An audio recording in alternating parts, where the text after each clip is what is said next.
Well, and that I think was really kind of the motivation from, I know, a Travel Oregon standpoint. I mean, what made them excited to be supportive of the bid from the beginning was the fact that it was this kind of 10-day long advertisement for the state of Oregon, right? And we think back and take in all of those big picture things, but right now as we sit so close to delivering, I know I'm worried about lots of the small things. But just tell me a little bit, like, your day-to-day, AJ. Give me an overview of the event. You're obviously the front of house manager for your games time role. So what are you thinking about? What are your fans preparing to experience? Yeah, thanks. I mean, that's a loaded question in itself, right? I mean, so the difference in where, for those who have attended events at Hayward Field before, and Olympic trials, there had been space around the stadium for kind of a culture, music and arts community space. Just the nature of what's needed at these championships, as we all know, space is at a premium, right? So we have opened up a little bit of space on Agate Street for engagement of local food trucks and food vendors and merchandise and local animation to kind of bring the community right to Hayward Field and meet the world travelers where they're going, right? So I'm thinking about that a lot right now. Concessions.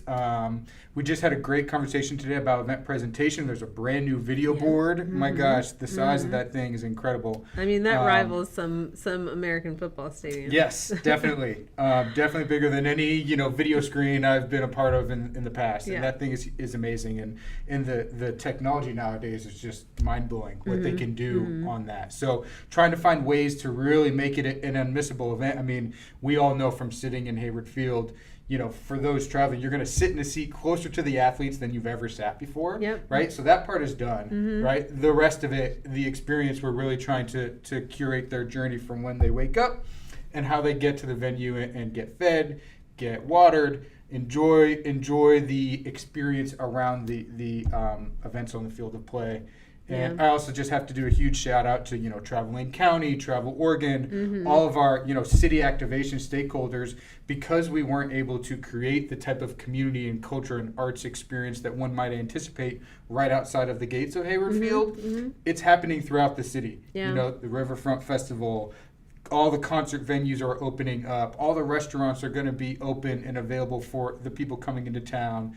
Some of them even after 9 p.m. I hear, oh my which gosh, for Eugene is special. Really hanging out late. But I mean, the beer scene, the food scene, the market scene, it's all ready to open up for 10 days to welcome the world. And even the Champion World Host Program, I mean, for the hospitality sector to be prepared on how to welcome people coming from outside of Oregon over those 10 days, I mean, everybody's really stepped up to really take care of our fans. So I appreciate all the work everybody's been doing in that space. And really showcase the best of us, right? Oh my gosh, I mean, that's what I think we say, that we want to be the best of all worlds. And that means, kind of both broadly as an event, but it's also the best of who we are as Oregonians and Eugene. We're very different. I say oftentimes, I talk about this, that we're not Paris and we're not London, but we're unapologetically Eugene. And this is an opportunity for the people coming here to get kind of a taste of that local flavor. I know for me, from an athlete standpoint too, this is the first time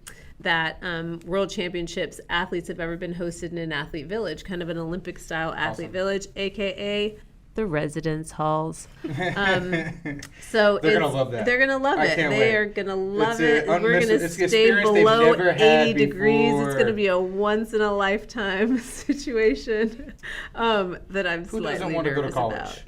Right. But I mean, honestly, it really is. Not everyone, especially in this international environment, they haven't all had this kind of university experience that we have here in the U.S.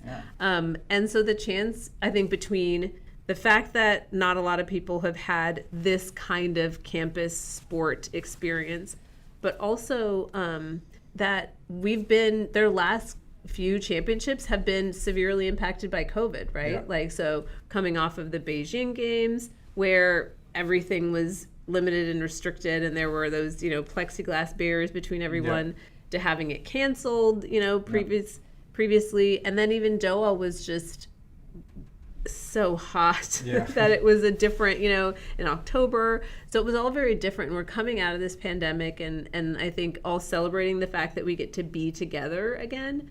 And I think that the U.S. college experience is a great place. Like, it's a community build. We go to school like to learn how to be social, as opposed to a lot of other countries that go there to really interact with all the people who to really hit it hard on the academics. We're like, we just want to figure out how to be like neighbors. So I'm hoping that the fact that we have this village, we have an international plaza, which is our kind of main communal space that I'm really excited about. It's coming together. That'll be populated with music acts and yoga and kind of all the Oregon things, but really intended as a place for athletes to be able to watch the event on the different viewing screens, but also just hang out with one another again. I'm excited to hear the feedback of what that is like for them. That's like some of my day-to-day. One of the big features in there, Alex, is this backdrop that one of your youth contestants designed, and you guys have done a lot of that, right? A lot of engaging youth. I know you are in the midst of a statewide tour of sorts, going around to different communities. Tell me a little bit about how that's going. I know you've had some special guests join you. Well, just to provide a little more background on the backdrop, another element of the Making Tracks Youth Engagement Program has been this idea of sort of monthly, or maybe we fell off the cadence of exactly monthly, but contests or limited duration special events that youth or classrooms of youth could also participate in addition to sort of the ongoing free digital online programs. So I think the very first contest we launched back in January was an art contest. The prize was to have your art become a live piece in the athlete village. So I know our youth winner is very excited to actually come see that in person. Her family is flying in from New Jersey to be a part of I didn't know the winner was from New day. Jersey. That's awesome. And to see that. So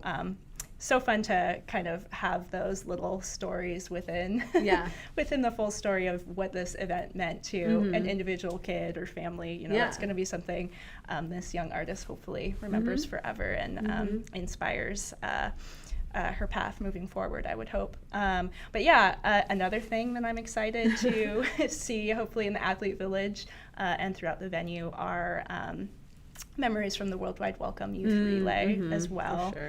So since April, we have been having youth groups, so school-based groups or youth track teams, youth running clubs, all take on a 1-mile leg of this ongoing virtual relay that lasted 100 days to count down to Oregon22 launching.